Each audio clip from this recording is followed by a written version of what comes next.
भारतीय इतिहास में दोस्तों एक बहुत ही दिलचस्प बात रही है। समझ रहे हैं आप लोग ना कि प्राचीन काल में या फिर मध्यकाल में सर्जरी तकनीक से जन्म लेने वाला महत्वपूर्ण शासक कौन कौन से हुए। समझ रहे ना, सर्जरी, सीजेरियन जिसे कहा जाता है, अंग्रेजी में सीजेरियन, उसे हिंदी में सर्जरी कहा जाता है। तो ये एक बड़ी बात है इतिहास में जो सबको नहीं पता रहता, लेकिन मैं बता देना चाहता हूँ कि प्राचीन काल में जो था वो चंद्रगुप्त मौर्य का पुत्र था, बिंदुसार, मौर्यकालीन शासक बिंदुसार। और उसकी सर्जरी किया था, उस समय महान सर्जरी करता था कौटिल्य ने, बिंदुसार को बचाया था उसकी माँ के गर्भ से।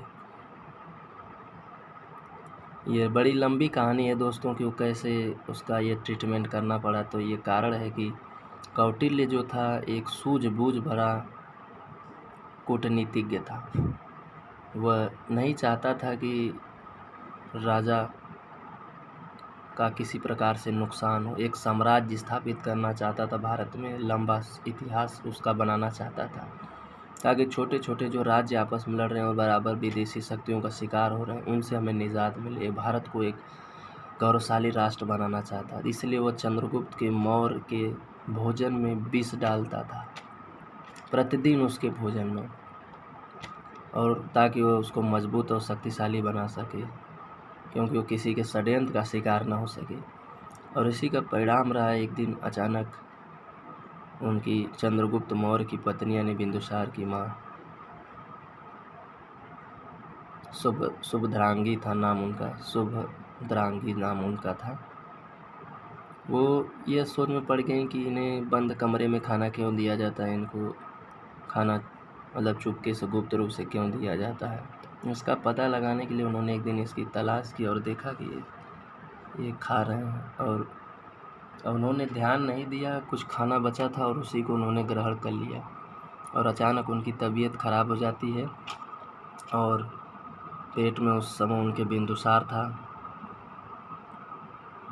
बाद में जो है सर्जरी के माध्यम से कौटिल्य ने कुशल तकनीक का प्रयोग करते हुए, सोचिए उस ज़माने में कोई तकनीकी कोई प्रौद्योगिकी नहीं थी, फिर भी उसने बिंदुसार को बचाया।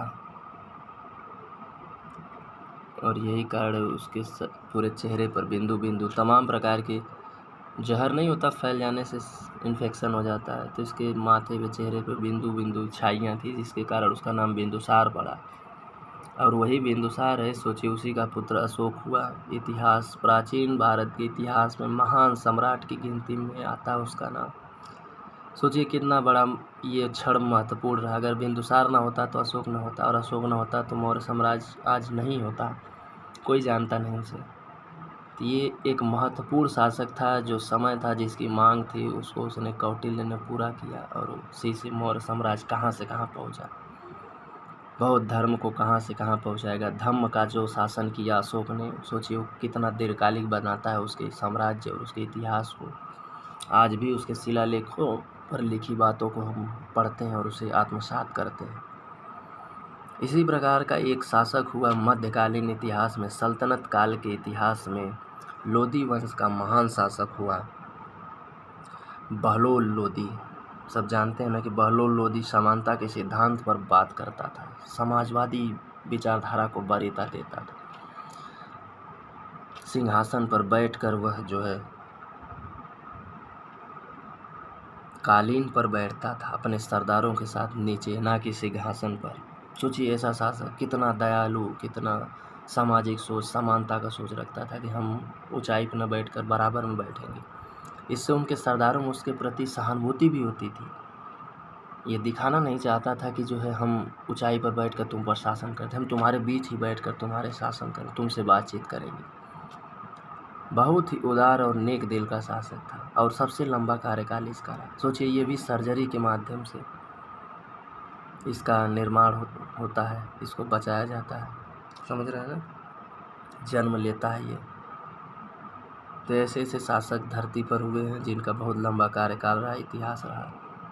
तो ये सब बारीकी दोस्तों हम आपको प्रतिदिन बताएंगे, कुछ न कुछ इतिहास की और भी चीज़ें जैसे भूगोल है, राजनीतिक व्यवस्था है, एथिक्स है, जैसे भी जो भी सिविल सर्विस परीक्षा या अन्य परीक्षाओं में पूछा जाता है, जो मैं पढ़ता हूँ उसे आप तक पहुँचाने का प्रयास करूँगा और आप अन्य लोगों तक पहुँचाएँ ताकि उन्हें भी ये जानकारियाँ मिले, ताकि आपका ज्ञान और आपका जो मस्तिष्क है विकास करे और अच्छा सोचे।